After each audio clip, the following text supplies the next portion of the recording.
You're listening to the We Are Libertarians Podcast Network. Find all of our shows at wearelibertarians.com. You're listening to the We Are Libertarians Network. Learn more at wearelibertarians.com.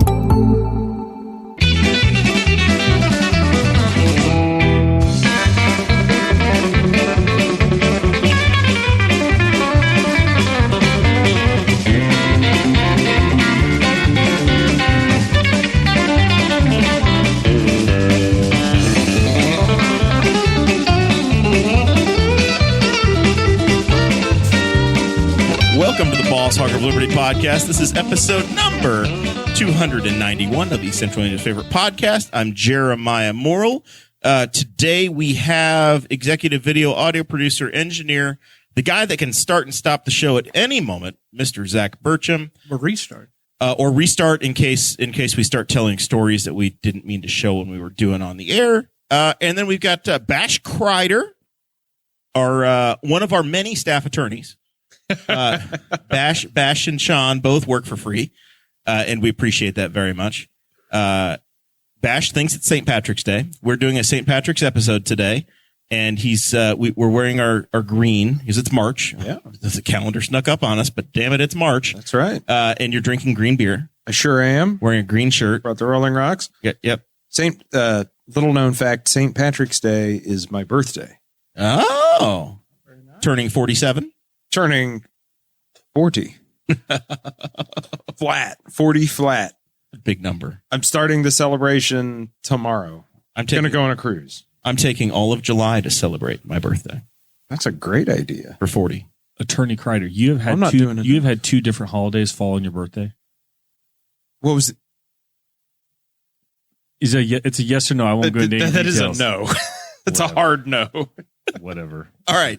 I have no idea what's going on, but we're going to introduce our other main guest for the night. Next time he comes on, that's a Patreon topic. Just remember that. All right. That works. Fair enough. Mr. John McCane, not the one you're thinking of.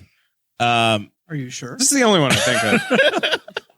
The first time I met John was right after you had met the other John at a fundraiser. I think you were in Cincinnati or something. Yep. Northern Madeira, Cincinnati. Yeah. Yeah. And he was that John was running for governor or for president, El Presidente. That's right. Did you offer to be a stand-in for him in case he needed somebody other than Sarah Palin to go do some speeches? You know, I appear about the same age, even though we aren't, and we cut our hair the same. But that's about it. That's where he's a true war hero. I'm soft. You're just a Rushville hero. I'm soft like a bunny. All right, so John is a Rushville legend, and the main thing we're going to do today is we're going to be promoting a party that is happening in Rushville. It's the 24th annual Rushville St. Patrick's Party, and since it's March, and since that's the time you talk about St. Patrick's, it is the perfect time to have John McCane on, even though it's way overdue. So we're 5 years in, and I should have had you on like 3 years ago, if not 4 years ago. For what? Just cause. Okay. I mean, because I'll do it for free. Oh, you didn't? Oh, McCain's an attention whore. He'll do it. That's all I need. Yeah. It's been Rushville year. We had Chris May on like 3 weeks ago, who you've claimed back from us. Why did they let go of him at the Hall of Fame? First of all, John, we spent a whole week talking about quiet quitting for millennials. And second of all, by the way, Bash, did you get your milk? I did. And I turned half of it into mozzarella and half into ricotta. And I made noodles and I made tomato sauce and I made a from scratch lasagna for Valentine's Day. So we had Chris May on. He was the executive director for the Hall of Fame. Bash was supposed to join us that week. And he could not make it because he was acquiring some very specific cow's milk to make his Valentine's Day dinner with. It was raw milk, A2. It was tough. You don't want to reveal too many facts because the feds will get involved, and because you can't buy and sell can't raw buy milk. that kind of milk. Yeah, no, you have to trade for it. Well, you can buy it for your pets.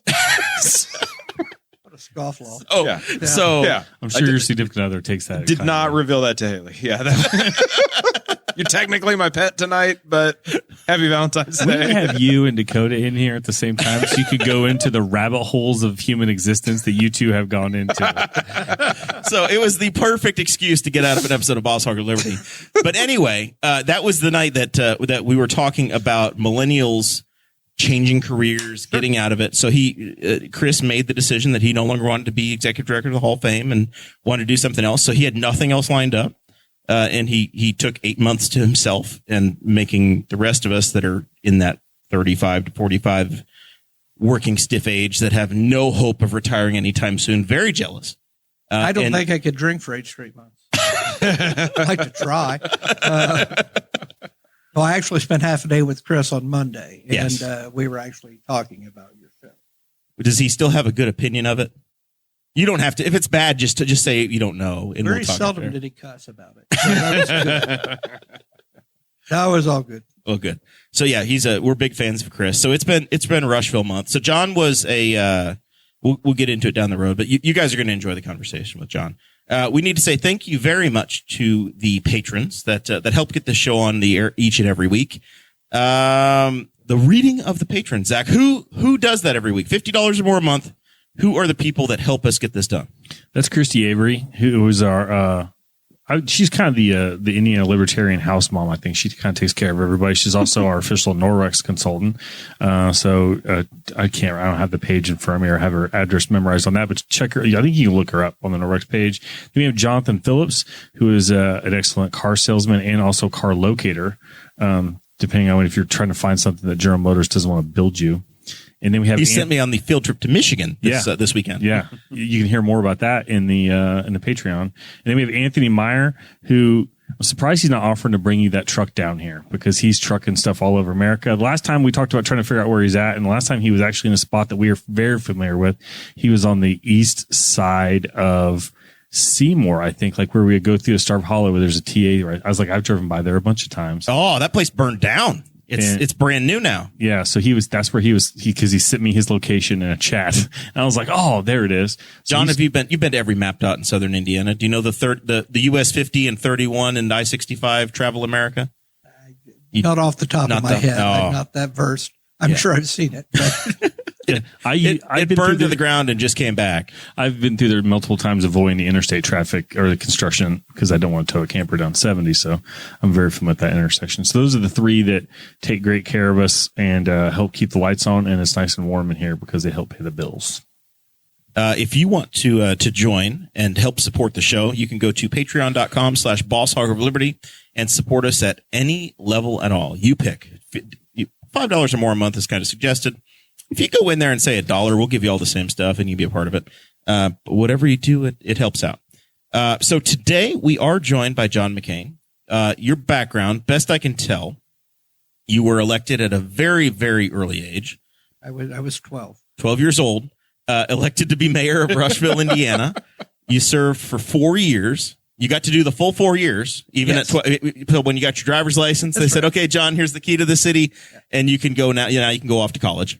Yep. It's 4 years, I think, was enough. The voters have spoken. Now they have to be punished. And so just onward and upward from that point. And then the other wild thing on your LinkedIn is that you spent 3 years, I know more than that, at the commission, but you were the state commissioner of boxing for Indiana. Right. I was Republican county chairman when Mitch Daniels ran for governor. And I think a lot of those politicos want jobs with the government. If you get the governor, if you're flavor elected. And quite candidly, I'd been deputy auditor of state. And I've worked at the State House. I didn't really want to go back. So I like boxing. And so I said, if that opportunity arises, I'd sure like to be on the commission. And as cream rises to the top, I was soon a boxing commissioner for the state of Indiana. Later, we morphed into an athletic commission. We promulgated rules for MMA. And technically, I was a professional wrestling commissioner for the state. We didn't really do any sanctioning, but we could if we wanted to. So, do you box? No. I just said earlier I'm soft like a bunny. No. No, if I boxed, I'd look like Butterbean. No. That's a great reference. I just saw a picture of Butterbean like the last 3 days. He did something. Which one cracked the other one's knee? Was Tanya Harding get cracked? Or Kerrigan got injured. So, okay, so Tanya Harding was doing some boxing, and Butterbean was also kind of on the same card, and he was so out of shape he couldn't even tie his own shoes. Well, it wasn't pretty. So where was all this boxing taking place? Was this at like the casinos? Was this at like small backwoods gyms, like in Spiceland, Indiana? Mostly garages, yeah. But a lot of basements. So it's backyard basement boxing, but yet they have state approval because John signed their papers. Now it's there's regular boxing if it's professional, and I'd like to think that. Our professionals, we had a Gold Gloves champion, a fellow by the name of Frank Martin. That's pretty good right now. He's a professional boxer and he's pretty good. He won he won Gold Gloves nationals. But we don't have a lot of those for what it's worth. So a lot of our boxing is, at the casinos. I've been to a Showtime event down at, Belterra. A lot up in the region. Now, how would you dress for this? Are we now? Well, I'm not the ring girl. Well, what do you mean? I mean, are you like suit and tie? I'd wear coat and tie, bow tie, black. Like a penguin. What are we dressing like? It's coat and tie. If you're on the commission, just fancy. Yeah. When on airs. When you said the professional wrestling, is that like WWE style or? Sure. No kidding. Yeah, I had a. We have some old schoolmates who do that or did that for yeah. Well, I have a classmate, his son, Dylan Bostic has done, I've seen him on not Raw, but the other WWE SmackDown when they were in Indianapolis and they needed some fodder. And he still wrestles some. Although we didn't really sanction what they did, I had the opportunity to go and, just kind of go behind the scenes and just see what they do. It is fascinating. It truly is fascinating. It is, and I always envision that they've like kidnapped little old women and have held them hostage to make like uniforms. But there's a bank of sewing machines. All of the gear that they wear are made by a staff of ladies that travel with them. Wow. To do that. I would get like Happy Gilmore vibes of the nursing home where the ladies are where the ladies are all doing arts and crafts time. That's right. Now your back's gonna hurt. But you were the Ben Stiller in this story. Yeah. What kind of regulations? They self-regulate. Okay. They do what they do. For the most part, it was just written, a big government money grab. It was written into the code for the sake of if we wanted to do a gate tax, quite candidly. Okay. And we don't for, I don't think we do. We didn't at that time for professional wrestling, but now they showed me what they called the magic truck that, here's a sledgehammer and it's sledgehammer. And then here's another one that's, brass knuckles, and here are the real ones, and here are the ones. They said you always see them hit the real one on like metal, so everyone knows that it's real. But then they'll swap it out, and they said we do it all the time. Nobody sees it. Nobody notices the switch. But I mean, those guys are fantastic athletes. Oh yeah. There's a doctor ringside that he's mic'd with the referee. If he sees something that's gone wrong, quickly get them off and get them out of the ring. Yeah. So the shows are all choreographed by former wrestlers. Arn Anderson was there working on one of the bouts when practicing prior to. But the home outside the ring is like this, and of course the mat is mic'd, so when they hit, there's all the noise. Yeah, it sounds good. Neat. And so no, it's I liken it. They have a big commissary where if you're a gaffer, you're putting up lights or whatever you're doing, and you want to go grab food, you can go there and you can get anything from ribeye to corn dogs.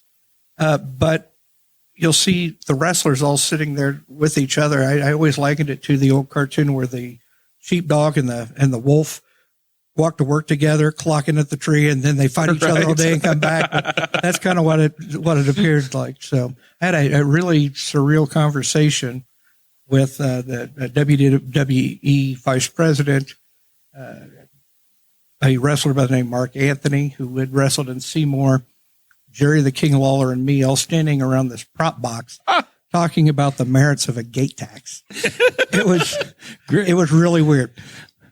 Bash's head's exploding minus because you're describing the people of our childhood. Because I don't know, I watched wrestling for 10 or 15 years, right? And they like Jerry the King Law, and they were like cartoon. He was particularly a cartoon character. His ringside commentary is legend.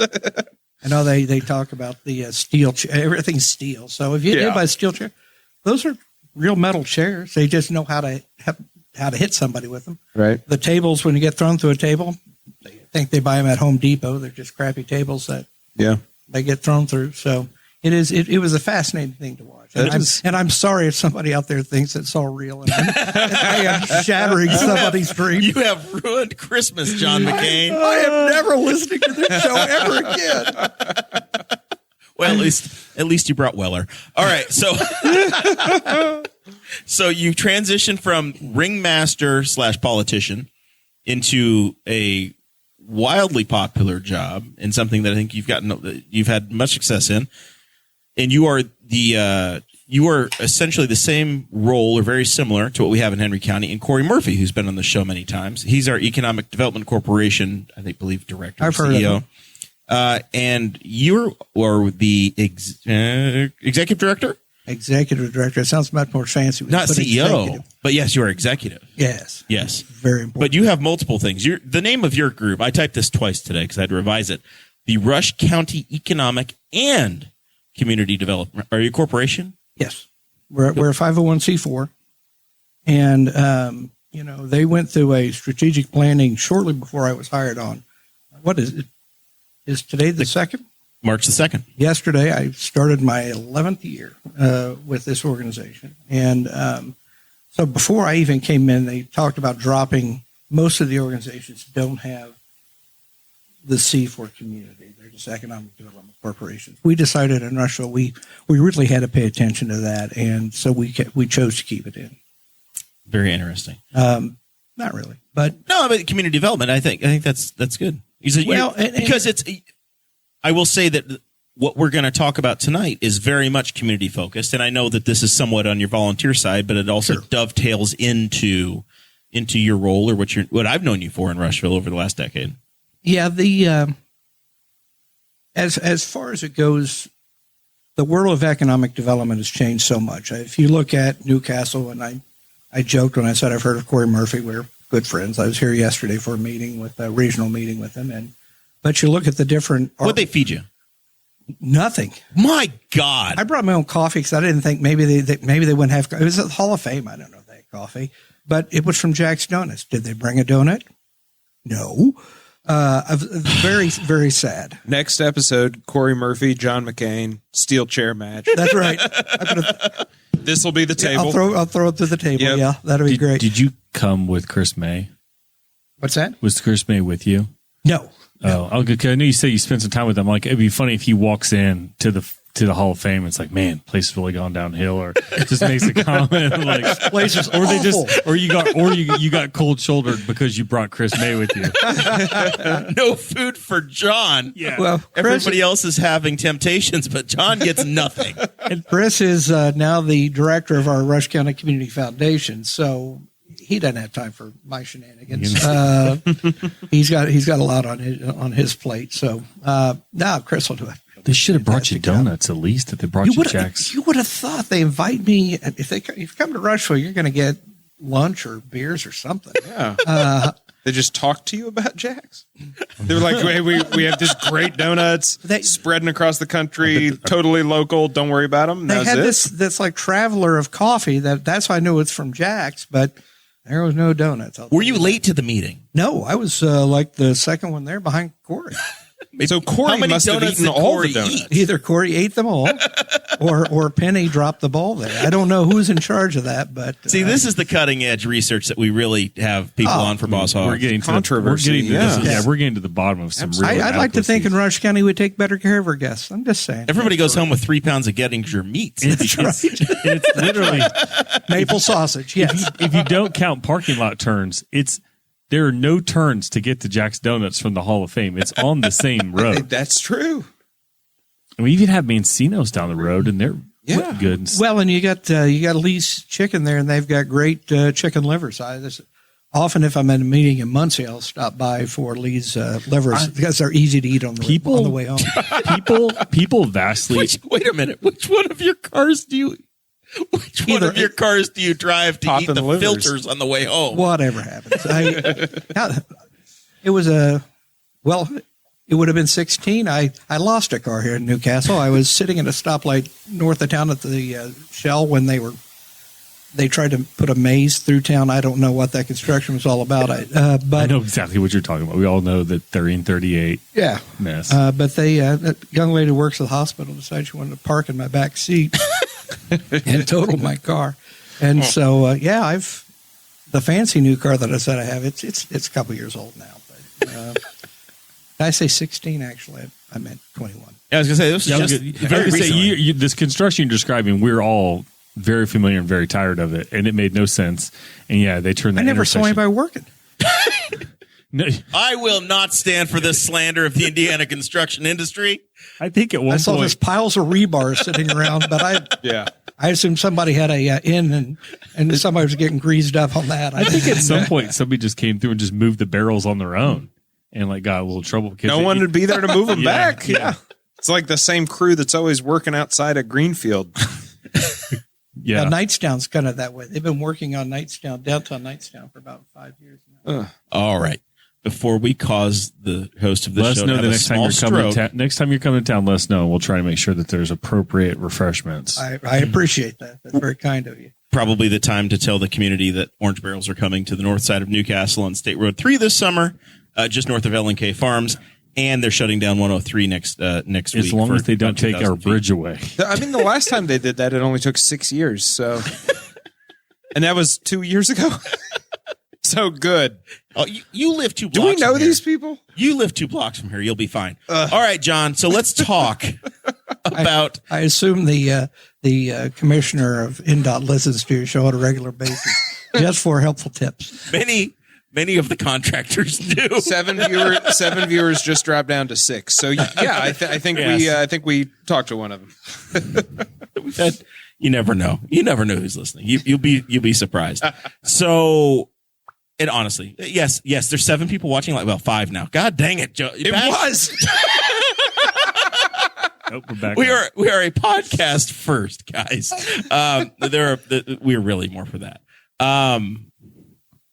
The fact that every time Bash talks about the number, it goes down is really making me laugh. All right, so 24th annual St. Patrick's Day party. I have enjoyed. The first time I participated was 2010, so I've been around for a while. I've not made all of them. For us, it is a. It started. There are three of us that really kind of organized this with the help of our friends, but it's Dan Shanahan, Brian Sheehan, and me. And it all started with Dan Shanahan and his family when they were growing up, big Irish family. And so they would get together on St. Patrick's Day and have dinner, and then they'd get around a piano and somebody play Irish tunes and they'd sing along. And Dan invited me and Brian and his family and some other friends to join them.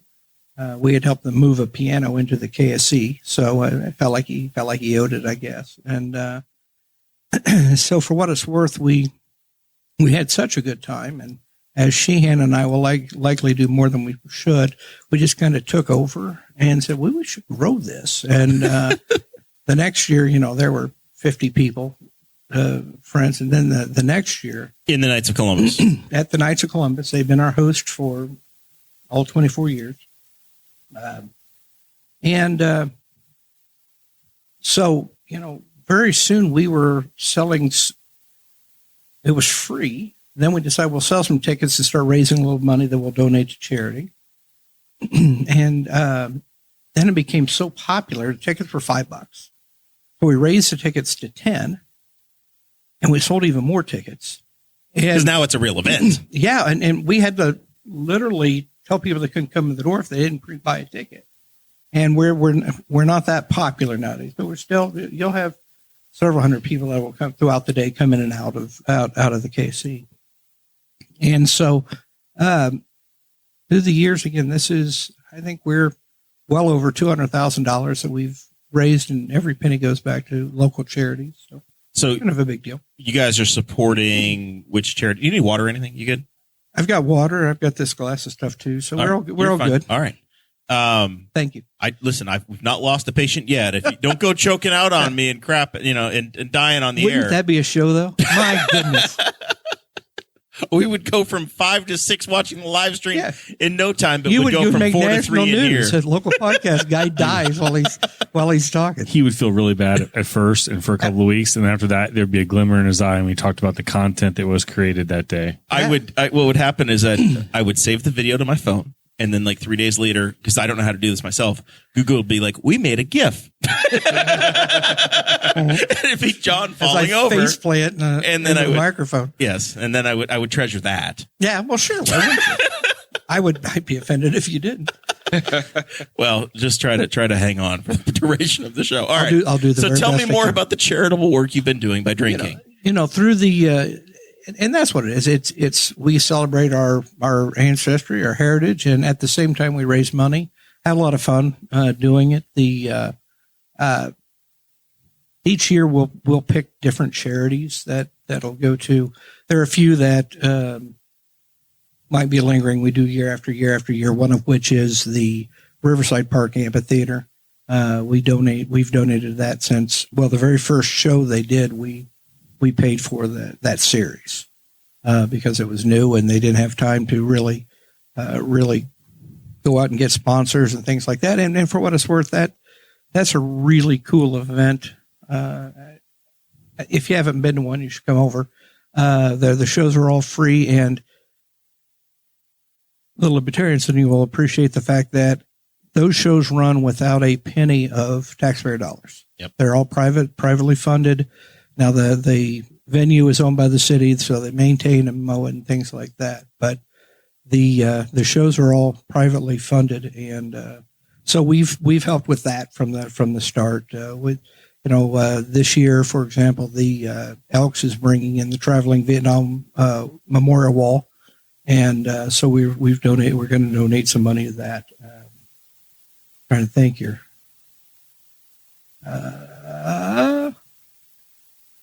No. I should have been better prepared. The John McCane Fund, of course. Yeah, that's right. Yeah, the toupee fund. But we've given to through the years. We've given to the Clover Buds, which I'd never heard of. They're the early 4-H. Before being 4-H, you get a year as a Clover Bud. Yeah, 5-year-olds. Yeah, and that was for us. That was really cool because we never heard of them, and they were really, really thankful because we could give it $500, and that was a big deal. That funds the year. Yeah, for those guys. So that was good. We've generally give some sort of veterans. We have a fund at the community foundation that each year we'll put some money in that actually just goes back to the foundation for their running. So I'm sure it's just to give Chris May more money right now. But well, I mean, he's very expensive. Yes, yes, he is. All those trips to the Virgin Islands, He went someplace. I don't know where he went recently. So you have a number of events that go along with it. I know that I've participated in a big beer pong tournament one year. Right. There'll be the beer pong tourney again.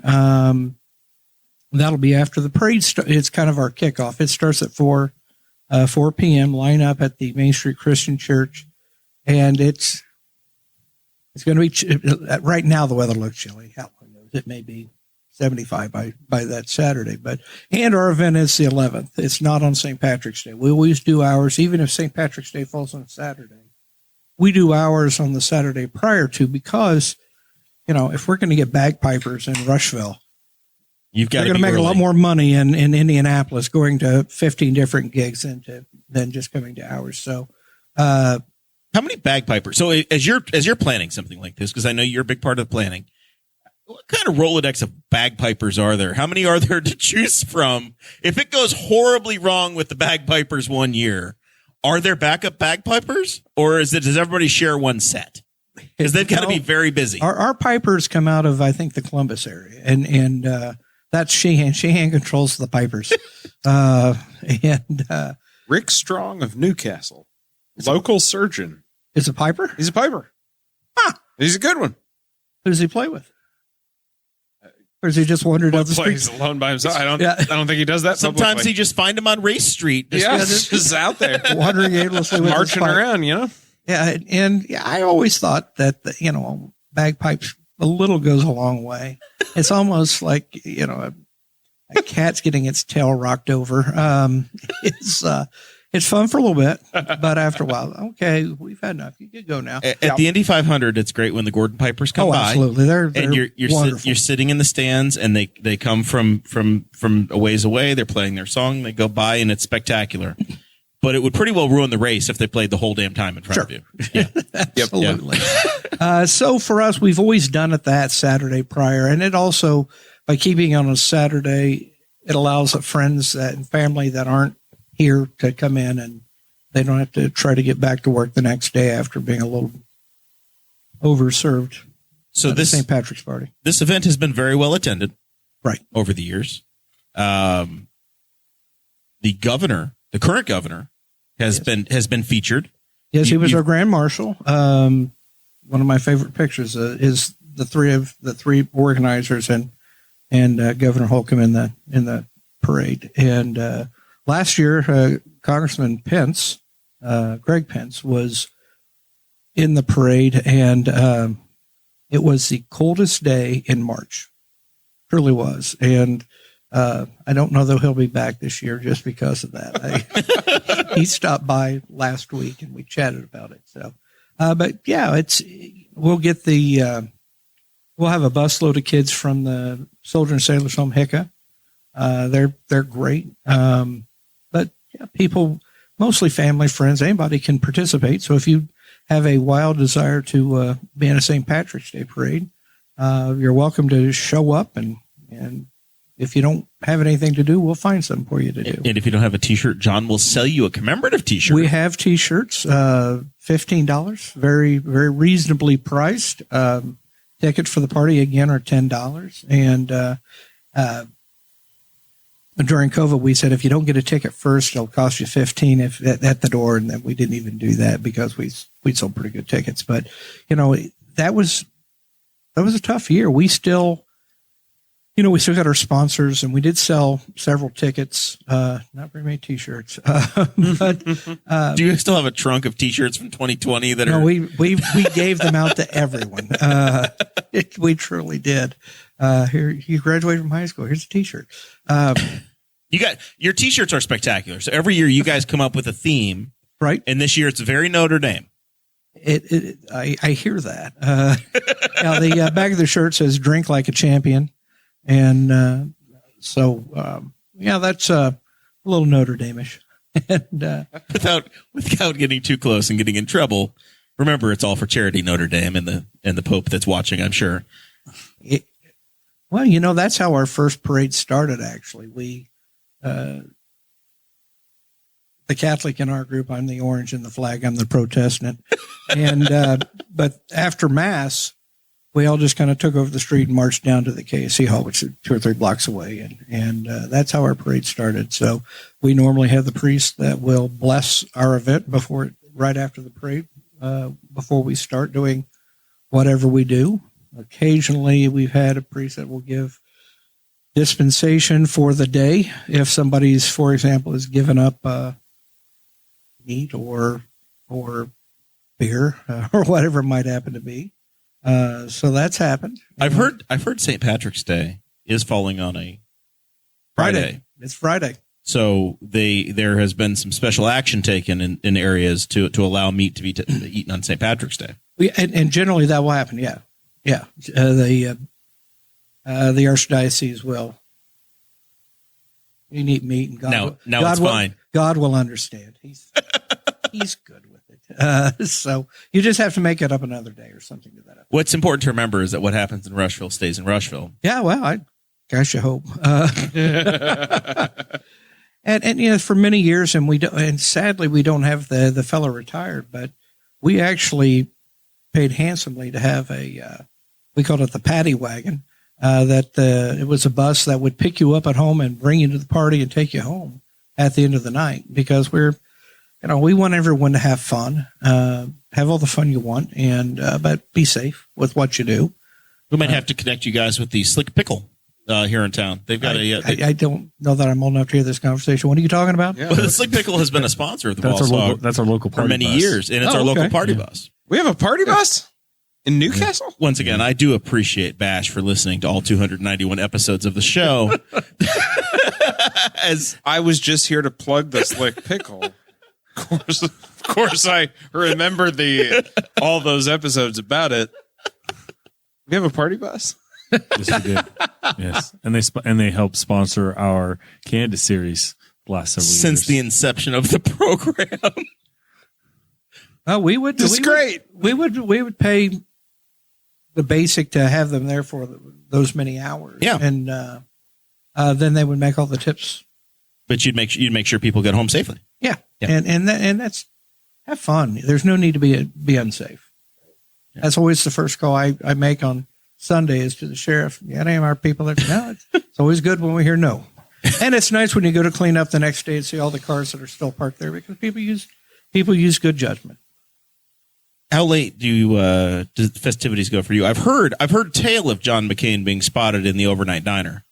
There was one year I had I told your brother Dan that I would buy him breakfast, and then you know what? It's leprechaun. I've dressed as a leprechaun in the past, and leprechauns don't have pockets, and so I had no money. It was so. That's why they're looking for the pot of gold. I guess so. So yeah, I promised something that I couldn't fulfill. I mean, in Rushville, you were the boy mayor. Can you not just sign the receipt and they'll just come? They'll come track you down later, John. I think somebody else picked it up, but yeah, I could have gotten away with that. And I tend to do that. Your face is your credit card in this town. Most people know me. A couple of years ago, I did the same thing. I'd gone over there getting ready to order, and then I didn't bring my wallet or my keys. How the hell did you get there? You're like Bash and you live next door. It's 2 doors down from the KSC, or 2 blocks down from the KSC, so it's an easy walk. But by the time I got there, they'd locked up the KSC. So I have to do it's a weird walk of shame when you're walking home in the middle of the night. I'm walking down this alley to my house, which is 5 blocks away, not far. But I'm dressed like a leprechaun. And I can't imagine somebody that's at 2 a.m. looking out the back window and see a leprechaun walking down the alley. Without pockets, keys, or a wallet. Yeah, this is like simultaneously kind of the coolest flex ever. You just wander around your hometown with no keys or wallet. It seems that is. And but at the same time, yeah, a walk of shame dressed as a leprechaun at the end. Oh, yeah. In the wee hours, I'm assuming, of no longer St. Patrick's Day. It's now the next day. It is the next day. It's the next day. And across the street from where I live, there's a convenience store, and there's like 5 or 6 police cars there. And so I get to my place, and I'm thinking, how am I going to get in? I don't have a key. I now have keys stashed around located town in a lot of different places now. But I've got that like storm cellar door that I can go down in the basement. And I don't want to ruin my leprechaun suit. How many times have y'all said that? And so now we've got a naked former leprechaun. I literally stripped down to my boxers. None of the police across the street pay any attention to it, and I'm sliding down. And I had my former mayor arrested for breaking into his own home naked. So, but my fear was I'm going to slide down this thing and crack my head on the seal as I'm going down. So I put my phone down so I can stop myself. I still crack my head. I don't have a phone. It's dark. I've got boxes down there, and I literally at one point think I am going to die down here in my boxers, and they're going to say, what was wrong with this guy? And so I did did make it in and safe and sound, and had to have someone come pick me up to get my keys the next day. But That's incredible. that's a true life story. How old were you at this time? That's about 3 years ago. It's probably 19. Okay. 2019. I was going to say, I haven't had a story to rival that since college. Yeah. That's incredible. Just a picture of somebody from behind in a dark alley in a leprechaun suit, just head down, just kind of like down the middle of the alley. Just that picture, just as How's the morning to you? hey, John, I do have a serious question. Okay. So you said you were 2 blocks from KFC?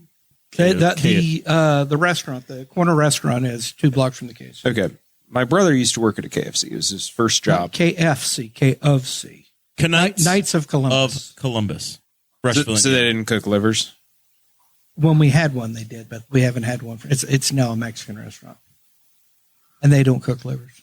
he's been really working on this question hard. Yeah, I It's been on a retract my false question. pretense the entire time. My brother was very pleased with the KFC livers. Oh, they're good. And too. you were talking about the Lee's livers, and I was going to ask you, is that like the KFC is just right here, so I just don't consider it. No, I don't know. I think I like the Lee's a little better. I don't know why. There's no reason to it, but I think Colonel Sanders' recipe was more for the chicken breasts, less for the livers.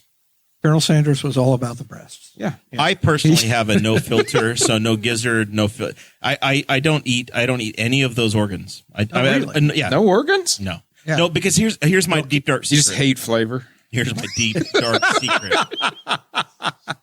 By the way, when Bash had his midlife crisis, he quit as an attorney, and he knows what the hell he's talking about.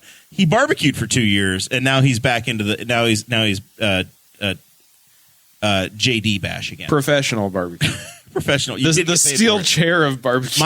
My deep dark secret is that I'm not from Indiana, so I don't have this backwoods taste for chicken organs that you people do. You're from darn near Canada. I'm man. from New York State. Oh, I knew that. Actually. Yes. Yeah. I think it's not. Yeah, a I knew secret. that too, but Yeah. I've been here since. I but was hearing like you say 10 it years now old. on Indiana's favorite podcast, East Central Indiana's favorite podcast. That is my, Eastern like I said, Indiana. it is my deep dark secret. I You're have two upstate- things. Upstate New York. Far northern New York. Yeah, St. Lawrence County. Well, let's have the Hoosiers finish this podcast. I will let you know that I don't know how to play euchre, and I don't eat chicken organs. Those are my two disqualifiers. I don't eat chicken organs. Probably either. why I've I never know a been lot of elected people by who don't- anybody. who don't like liver. That's okay. But not being able to play euchre. Yeah. Next week on the Boss Hog of Liberty, steel chair match, the three of us against Jeremiah, against New Yorker Jeremiah. Yeah. refusing to eat liver or play euchre. That Yeah, whole- so when the Newcastle Elks has a euchre tournament, all I can do is drink. I cannot help. I can't help in any way. You go to Plus, they say Trump over there. It's very upsetting. I don't know how to play either. All I know is that when my parents would play when I was a kid, lots of horrible words were said and just seemed like a pretty violent game. So I just never picked it up. Well, you go to the next state to the east, Ohio. They college buddies. They're all stupid. They didn't know how to play it either. So I do know how to play cornhole. I learned that, and we call it cornhole in the bags. So if people want tickets, they can email john@johnmccain.com. that's correct. And it's still $10 right now. $10 and they tickets or shirts. And they can still get your T-shirt. Yep. And if you can't make it over until the day of the party, we'll hold it for you at the door and you can pay for it at that point. And now I don't want to spoil final thoughts, but there is a major event happening in Newcastle, but it's at 1:00. They're having Indiana on tap Right. here, so you can do the double, and No. you can visit visit No. Indiana on tap at 1:00. They have 100 beers and breweries going on here. 20 breweries, 100 different beers available. This is your second year for that, right? I believe this is the second or third It year. is. It's the second Once year. again, it was the coldest day. Everybody Last remembers year? how damn cold it was last year. Profoundly cold. Coldest day of March. Yes. And then 5 days later on St. Patrick's Day, I was in Indianapolis in T-shirt and shorts. So people can do the Indiana Untapped, buy their tickets here. go to that, and then come down to Rushville for $10. For like $38, you can have the most unbelievable time on the State Road 24. Let's take Ubers to get there. Let's get a ride to no, this seems you need like somebody like Zach that doesn't drink. or get your old. there's a risk of puke in the cars though. But this sounds like the ultimate opportunity for the Slick Pickle to have like a double shot get pickled pack where it includes tickets to both events and transport because they're going to drive to Rushville. That's a great idea. And then they're going to drive back to Newcastle. So that, the get pickled St. Patty pack sounds amazing. We have ever been to Freudenfest in Oldenburg? Dakota is a big fan who is not here to defend himself, but he's been many times. We generally every year have a group of people from Oldenburg that will bring a bus over. They leave early because the Germans get along with the Irish. Yeah, we get along fine. We just don't like the French. The French, of course, are from Connorsville. Yes, of course. But great friends, and so we try to. It allows us to go and frequent their event as well. So Brian Sheehan worked with a fellow by the name of Gary Munchell, who is very, very organized in the Freudenfest, and so. I've got a college buddy and his wife that they've started jumping into the Oldenburg bus and coming over. So Morristown's such a fan, they named Freudenberg after them. I don't think that's right. Oh, I'm pretty sure that's not right. But there's fun for everybody. You don't have to be Irish. Everyone's Irish on St. Patrick's Day. Spectacular. Yeah. I actually do have Irish blood. All the best people do. Yes, the Malloy family from Donegal is where my people come from. Okay, on my mother's side. I love Donegal, County Donegal. Never been, but that's I hear that's the DNA test. When I gave all my information over to the Ancestry.com people, they confirmed it. Emails me all the time telling me about how I'm from Donegal. Oh yeah, yes. A little town called Kilcare. I spent a week there, a couple days. There's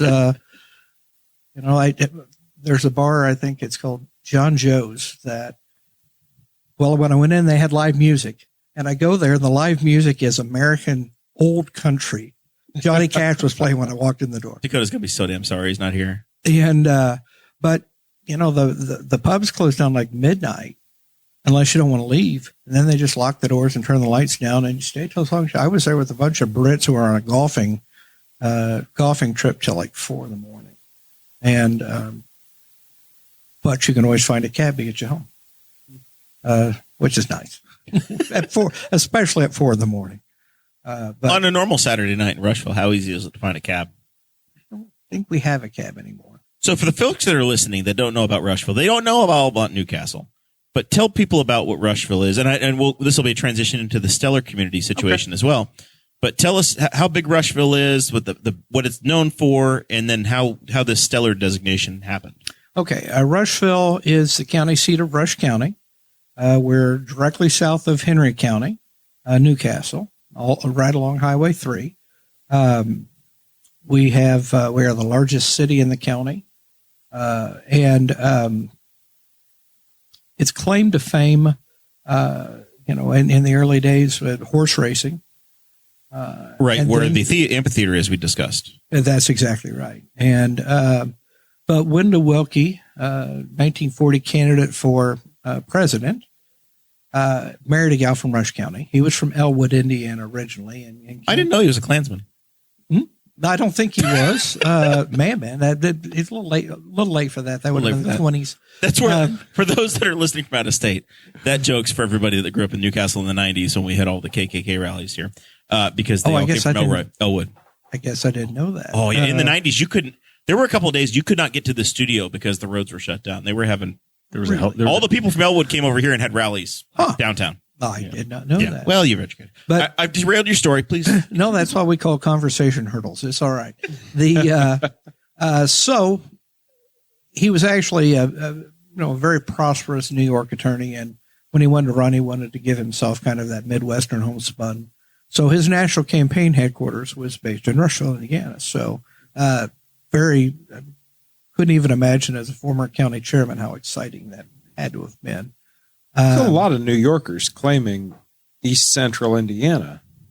Well, I mean, Rush County claims to be Southeast Central Indiana. Yeah. I've seen the sign. Oh, okay. Yeah, So, I would say you guys you're are too. segregated out from that. Well, you're north of 70, so I guess maybe you're way up Got north.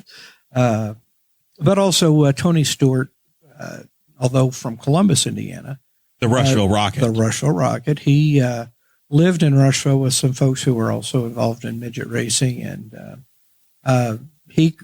because in the early days, his friends and family at home really didn't embrace his racing as we do. We have a track in Rushville, and so he always said his hometown was Rushville, and immediately after winning a cup, they decided. We can't say Winston anymore. I don't think you can anymore. That's what I was at. It's against the law. Yeah, Can you say it? you go straight to jail. Right. The anti-smoking police come in and hit you with sticks. Then Columbus really decided that he was pretty special and embraced him pretty hard. So, Yeah, but you know I what get they it. did? You know what those people did down in Columbus?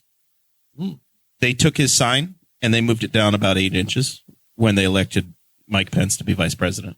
It was the home of the Rushville Rocket, and then Columbus Comet, Tony Stewart. But then they moved his sign down, and it was the home of Vice President Mike Pence, and he got second billing. I think that's Rushville doesn't give second billing to Tony Stewart. Well, We didn't when Mike we Pence elected. went from Rushville. No, but when our congressman got elected vice president, we didn't take down Tony Stewart Drive. No. But But again, it would to call it the road up to the track Mike Pence Drive would confuse a lot of people. That would be fun to listen to. So those were, those things brought a lot of fame to Rush County. Right now we had a Main Street program. OCRA, the Office of Community and Rural Affairs, the state of Indiana, had a Main Street program that normally there's 30, 35 people that go to that. We hosted one. It'll be 2 weeks tomorrow. I go tomorrow. And we had 85 people there, and we had to change venues. And I think a lot of that is because I always feel like I'm boasting, but I think we're doing it right. We've embraced the concept of when we talk about community,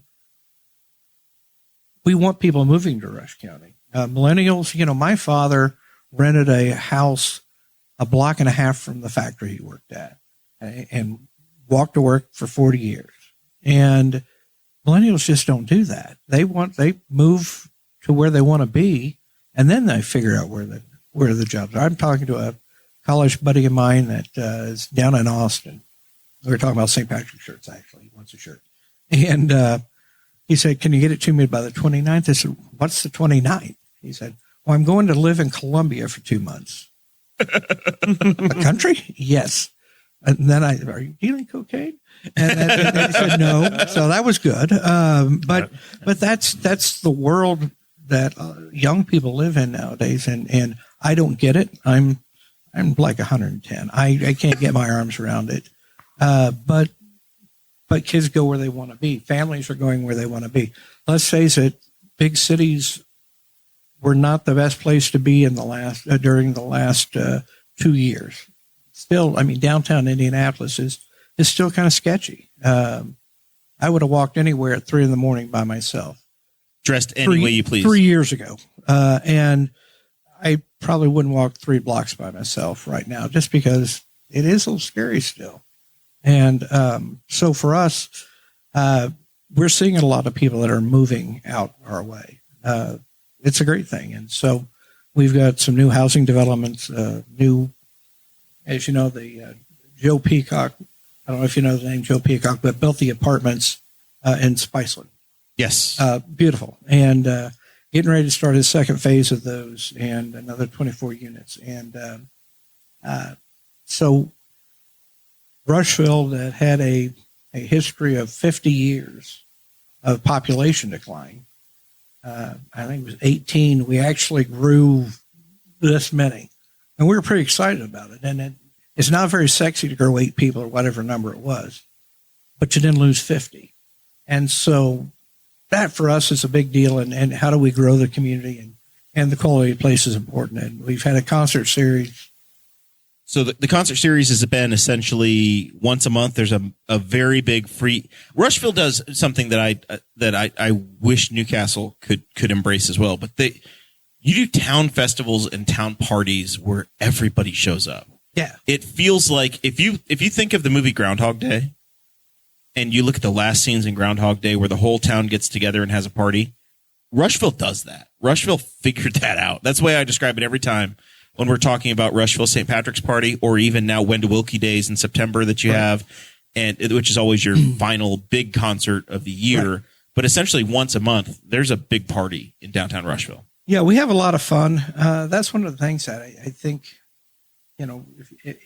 those who will have met Brian Sheehan would know he and I like to have a good time, and we're not afraid to, at the concert series, for example, it took us forever to get permission to be able to sell beer down there. And you know what? Now we make several $1,000s that goes straight back into the coffers. That allows us to get better concerts. Our bicentennial was last year, so we had the surviving member of Montgomery Gentry. That's right. Eddie Montgomery was there, and Bash is looking at me like I killed him. No, I don't think he was flying a helicopter. No, I had nothing to do with it. But who else do we had? Tyler Booth was there. Tyler Booth is fun. A young kid that he's very talented. He was at 8 Second Saloons, and a handful of people from Rushville went up to watch him because he was very good. Yep. But wasn't there like Foghat or? Yeah, Foghat's been there. Clayton Anderson has played. I mean, Clayton Anderson's there. Yeah, you've had some fantastic bands over the years with that concert. Well, series. they both cover bands and folks that have acts that are charting now. Right. The guy that books our shows is a fellow by the name of Andy Wilson, who is from Rushville. I hired him twice in my life. Once when he was a kid for the Parks program, and then once when I was at the Auditor State's office. And he works for a group that was Bolson PR, and I'm not sure who it is. They did all the bookings for the Super Bowl when we had the Super Bowl, and when Rolling Stones were at the Speedway, he booked that. So he's got. He does that, and he does us. So he does some other. I think the Lincoln Memorial down in. They have a pretty nice concert series because the state pays for it. And they got a lot of money. So he books that show, and then I think Kokomo again has a pretty good sponsorship base. So they have a lot of times you'll see a show that's in Rushville, and then Kokomo or vice versa. Very good. Bash, have you had a chance to go down to any of these yet? Down to Rush County? No, I haven't yet. I mean, I've been to Rush County plenty of times. Yeah. So yeah, and you guys do a good job of promoting it. Where the billboards, St. Patrick's Day parties, billboards are up here in March 11th. All the cool kids will be there. I like it. I know we've had a billboard up on State Road 38. Of course, you couldn't cross the bridge for a year, but there was a billboard right before the bridge that would always have the next couple concerts coming up, promoting it. And there were 20 food trucks. I mean, it is a really big deal. During our bicentennial, we did some really fascinating things, and crowds that had we not planned for would have made some of us pee ourselves because they were pretty impressive.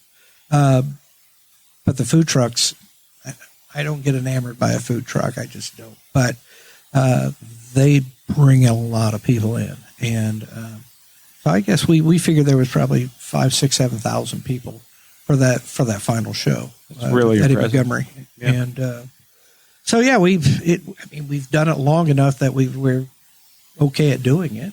Now I know you guys have started doing music on the square or something here, which is great. Yep. The downtown Newcastle, we have two different concert series that happen. There's one on the plaza. So the downtown community does one, which is Main Street, Carrie Barrett's group. And then there's also a concert series put on by the Arts Park. So there are multiple concerts that happen downtown Newcastle as well. But the scale of what Rushville does, it is a first-rate concert. I think we're a regional destination for music. But you guys, I laughed that you guys. I was laughing with Corey that you guys had Henry Lee Summer here, and we had Henry Lee Summer. Well, we really didn't have it. We had him booked, and then he like went to Betty Ford's or wherever we would have gone to. And he got out like 2 days before he was supposed to play our show. So we actually paid him not to play in Rushville. Ouch. Yeah, that's true. Life's funnier than anything you make up sometimes. So, but yeah, I encourage anyone to come down. It's a good show. Bring your lawn chairs. You can bring anything in except alcohol, beer, wine, booze. But yeah, it's you can't if you don't like it. We'll refund your ticket. There you go. Money back guaranteed. That's right. So Rushville also did something. We've talked about our theater for years downtown here. Mm-hmm. Rushville, as a portion of getting awarded the Stellar Grant from the state of Indiana, took the old downtown theater, and it is now City Hall. Is that accurate? No. Well, these are libelous lies from Henry County. Actually, no. That is a project. We applied for Stellar the first time, and we weren't even a finalist. That project was already going on. Okay. The next year we applied, we were finalists, and then we were blessed to win that designation. That's one of those things that really, I'd rather be lucky than good. We were going to do a theater, and we figured we'd have second run movies, things like that. And the folks from the Reinhardt family that owns the theater down in Greensburg, they have, I think, 11 screens down in Greensburg. They saw what we were doing and said, tell me what you're doing. And as it worked out, they, through some, through whoever the purveyor of movies is, they're considered the 12th screen of theirs. Because it's only one screen. But we've had first-run movies all along. And we gave them a white box. In essence, we put in the HVAC and electrical and all that. But we had someone from Franklin who liked what we were doing and gave us $30,000 to put in a retractable screen. And then the Reiner family dolled up the theater themselves. And I was there last Saturday watching the new Ant-Man. So it's really cool. And to think that it had been closed down for about 18 years. So I think the partnerships that we create are really valuable. Not only, this is where they started, but across the street was an old bank that had been empty for about 10 years. They bought the bank, remodeled it, put an Edward Jones in it because they wanted something that was from 8 to 5 busy. But after that, they had extended parking. For the theater. And they're looking to maybe partner with us for a housing project. And so I think once we create a partnership, we do a really good job of keeping that and trying to grow it the best we can. Very good. So your day job is economic development with Rush County. Correct. Big success in the dirt that's moving and the concrete that's getting poured on the north side of town. There's an industrial park that was there for many, many years. Right. That was shovel ready. And it's starting to have some facilities built. But just across the street, there is a massive project that's being built. Yes, it's an impressive erection going up right there. They at Diamond Pet Foods just before Thanksgiving. Today's 23, 21. Said that they were coming to. They'd chosen Rushville to build their next pet food site. Competed against, I think, 8 states. Finally got narrowed down between Ohio and here, and even in Indiana, Marion, and here. And it's a $250 million project, 700,000 square feet. Right now, what you see, if you pass by, you're going to see the 500,000 square feet of warehouse and distribution. They plan to do that first because of supply chain issues so that they can stage equipment and stuff coming in. And when they're finished there, then they'll start building the manufacturing side. Now, is it true that everybody that owns a pet in Rush County has to supply their pets with Diamond Pet Food? City ordinance. They don't have to, but we strongly encourage. and as weird as it is, I haven't had a pet for many years, and I will tell you that they are a fantastic company. They are privately held, the second largest privately held pet food company in the world. Who's the first? Mars. Yes. God damn, I'm good. That is good because I didn't even know Mars made pet food. Pedigree. Yeah, Pedigree. They are the number one. I just want to brag about the amount of research I do for this show. I would have never guessed that Mars was even privately held too. So you're the only person I think that's ever guessed that. So, you know why I know that? No, I don't. Motorsports. Really? Motorsports. Huh. M&M Mars right. Corporation has sponsored stock cars for 15 years. Yep. I knew they're private. Yeah. And they would run a pedigree car on occasion. And I don't think they're allowed to put those M&M people on their cars anymore because we got all woke and weird. Only on the right side of the car, not the left. So no, it is fantastic that if we have a problem and I need to find an answer, I call the owner of the company and almost generally answers the phone. And that is, in my world, that's pretty fantastic because if you've got a problem, you don't want to weed through a fiefdom of people. And, so that's for us is pretty cool. Great. Just generally find people that, we're excited for them to get operational. They're going to build 3 lines and then each year add a line till up to 6. That's spectacular. And our mayor said the other day he was visiting with, I think, out at the site, and somewhere he came back with that it will be the largest pet food manufacturer in the country. How many? Folks? And he may just be making that up. Who's going to correct him? Yeah. We don't know any different. Yeah. How many people are supposed to work in the out there? world? I'm sorry. Really, in the entire universe. Yeah. How many people are going to work out there? 170 at full build out. 150. 170. 170. I got you, Bash. Hang on. I'm tied in. My sweet St. Patrick's Day hat. And they'll be good, good paying jobs. You're going to need some more people to staff this place up. Well, and this creates the problem of now you got to build more houses, you got to build more apartments, you got to continue to grow. And that's exactly right. And we're fortunate that I think our last numbers were December, and that unemployment numbers. So we were 87th out of 92 counties for employment. We're really doing good, lived around here too long. Much success. Yes, we're doing well, and so that you look at the raw numbers, and they're saying you've got 170 people who are looking for jobs, and most of them aren't really looking, and the numbers aren't real because there are a lot of people who don't show up in those numbers. But for us, I really do believe that they'll get their people.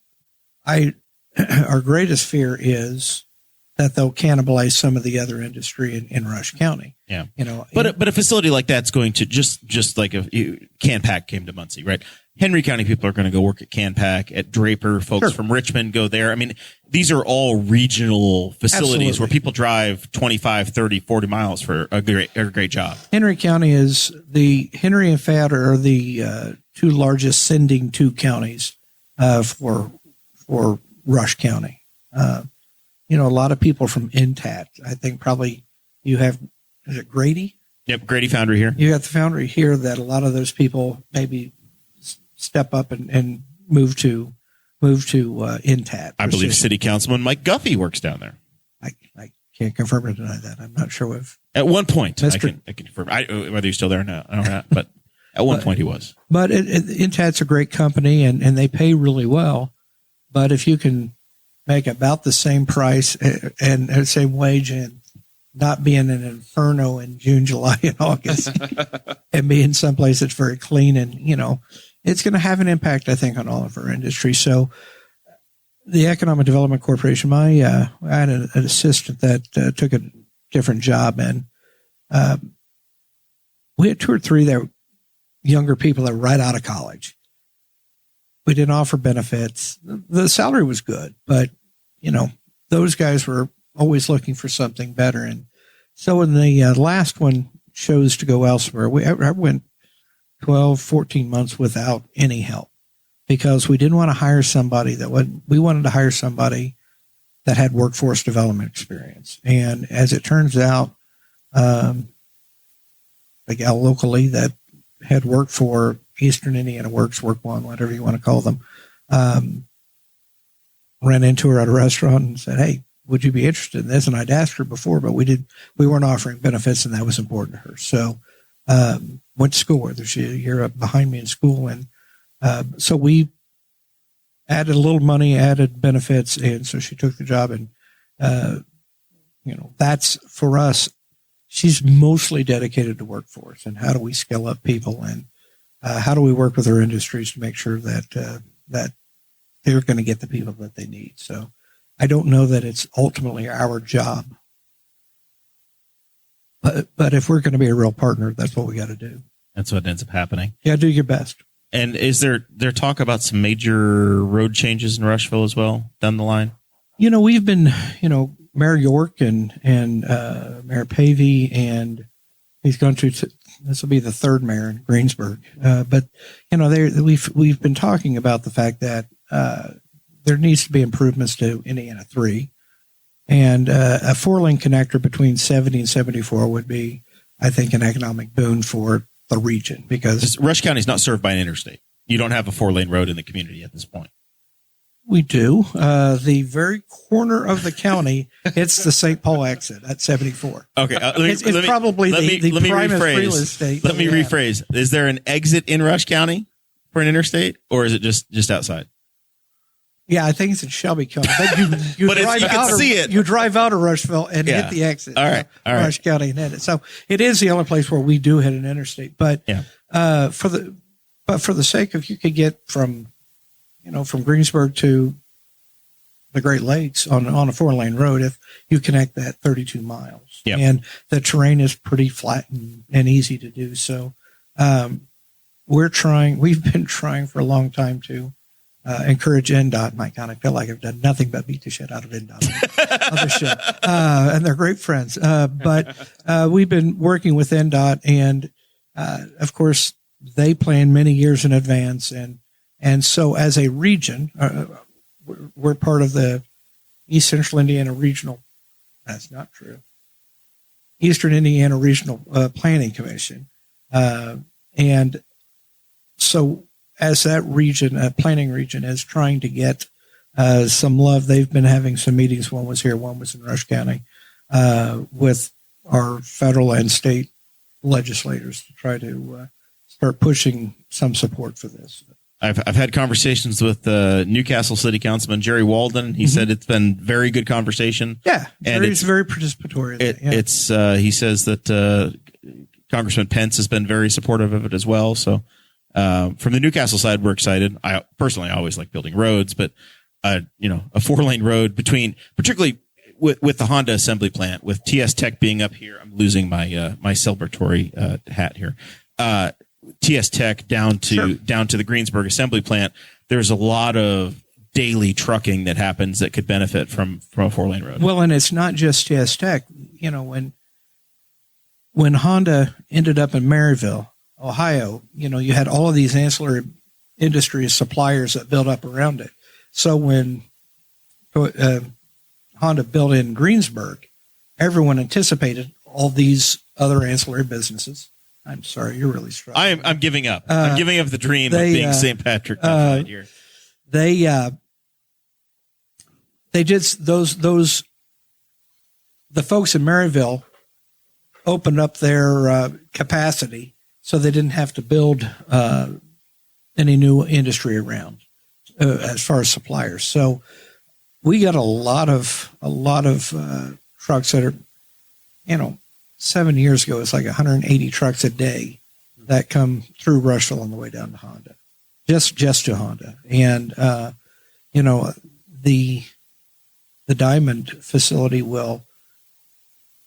there's going to be they're going to add a lot more trucks to that. So are they going to be rail serviced as well? Yeah, they are. Bungie, actually, it's like a 3 or 4 mile spur. It's not part of the federal system. CSX runs it. I was out there today because we're trying to meet with them to figure out how we get infrastructure under the rail. So, Bungie is a mile up the road, mile and a half up the road on the rail, so they could be a very good supplier for them. They'll bring supplies in from truckers. I think locally there'll be an opportunity for farmers to sell grain. One of their main ingredients is number 2 corn, which is a lot of corn over here that we do. And I went to the mayor and I went over to Meda, Missouri, and it's a little town. I would say the size of Spiceland, maybe 400 people, and that was their first plant, and right in the middle of town. And so we watched a truck that was bringing a load of grain, and so they will actually sample various spots in the truck, pull samples, test it for fungus, things like that. And if it doesn't, if it passes, they'll drop the load off. If it doesn't, I said, what happens? They said, well, they take it up 20 miles up the road to a tortilla plant. So it's good enough for us, but it's not good enough for the dogs. So, but it could be free chips for chips and salsa, but not for the pets. That's right. So, I think that facility will have a lot of benefits for area farmers. Well, very good. All right. I think we're running longer than we normally do, so I'm going to, as much as I could talk to John for the entire night, we probably should transition into final thoughts. Zachary, do you have anything we need to promote? Anything we forgot? Any follow-up questions for John? No, I don't have much. I've just been sitting and listening. I sit on a lot of I sit on city council meetings, and so I kind of hear some of the stuff. And so it's interesting to hear a perspective from another county. And I need to do it every time I drive down through Rushville. I do look at that theater and be like, man, that looks cool. Like, it looks cool. It's right on in the area you guys have down by the river. You guys have a super nice compact area where, like, we have some venues and stuff. We have a river, but the river's not near downtown or whatever. But seeing that area kind of be redeveloped in the last couple of years. You used to have a restaurant, I think. And that's stellar. That is one of our stellar projects. And I always thought that restaurant was like, how is that restaurant not stay open? Because it looked really cool, but now it's gone. But there's there's this cool area they've got down there. So, yeah, that's cool to hear that. And it sounds like you guys know how to do St. Patrick's Day too. So, well, we like to think so. Yeah. For what it's worth. All right, John, if people want more information, if they want to participate, give them another shout as to how they can get involved, be a part of the Rushville festivities. Yeah, if you want to find me, I'm easy to find. I'm on, obviously, the Rush County ECDC, but we also have a Facebook page, Rushville St. Patrick's Day Party. And so it'll have all the information of how to contact us. And we truly are we have a lot of people from out of town that come to our party, and I think we make them welcome. And if it were in the morning, we'd have donuts for them because that's the kind of people we are. Why is there not a Jack's Donuts in Rushville yet? It is all a territorial thing. We've tried. Really? We have tried. There's a big donut. Could they have one in Milroy? Is Milroy still carved out? I think it is it's a county thing. So no, we'd love to have a Jack's Donuts, but alas, we're just a poor country community trying to get by the best we can.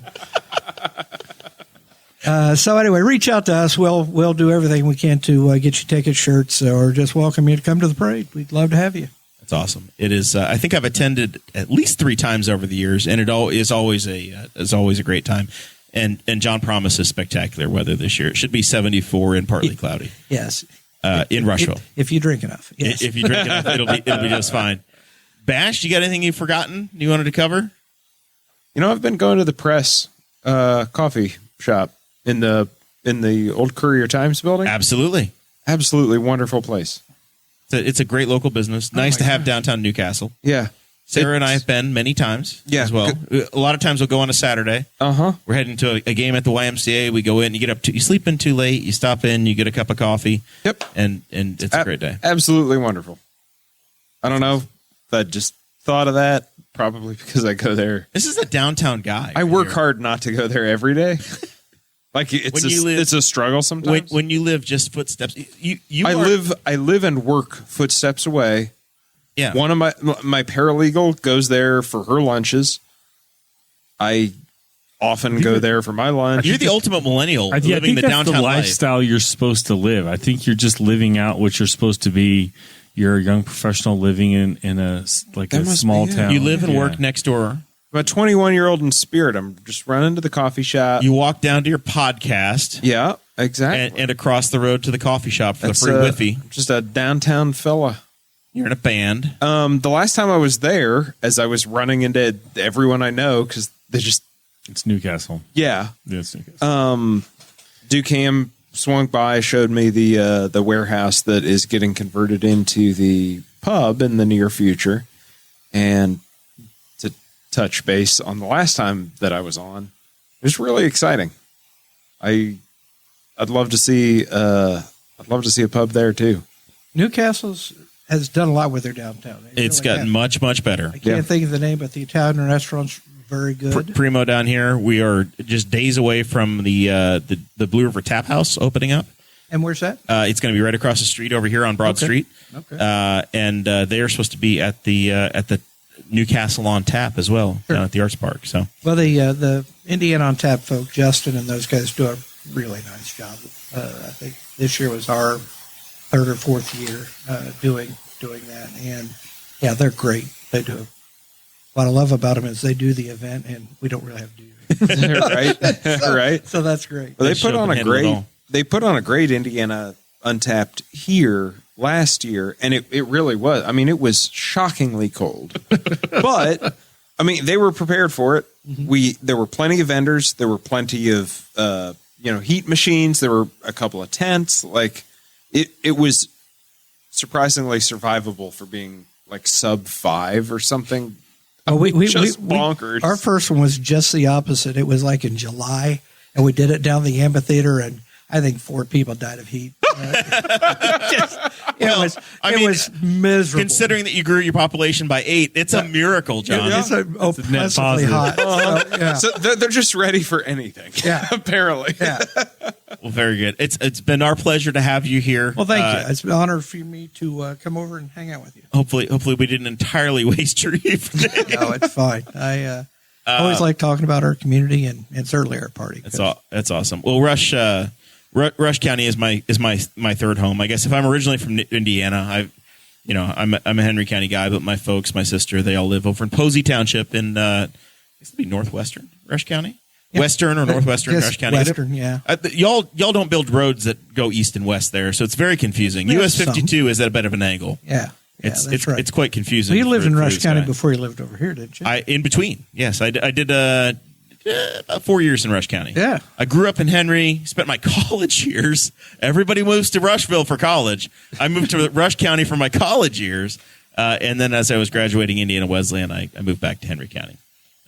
Many formative years, just like Tony Stewart. Many formative years were right there in Rush County. Well, that's what Indiana says about Lincoln. His formative years were in Indiana. So you're just like Lincoln. Just exactly the same, except for the theater problem. If you guys want to participate, give John a call, give him a ring, and if you want to do the early thing in Newcastle too, little tip. You can go over to the Elks Club. I think they've got about 10 more tickets they need to sell. Because I think they committed to 40, and I think they've sold about 30. But there's a massive discount. It's like $28 for a ticket over there. It's 40 if you buy it at the gate or on the website. It's worth the money. So yeah, it's definitely worth it. Head over to the Newcastle Elks, buy yourself a ticket over there, and we'll see you then. With that, we say thank you guys very much, and next week we'll be back on Thursday. Maybe Dakota will be here. Who knows? Or I'll call Bash and say, hey buddy, we got to do another one. Thanks. We'll see you then.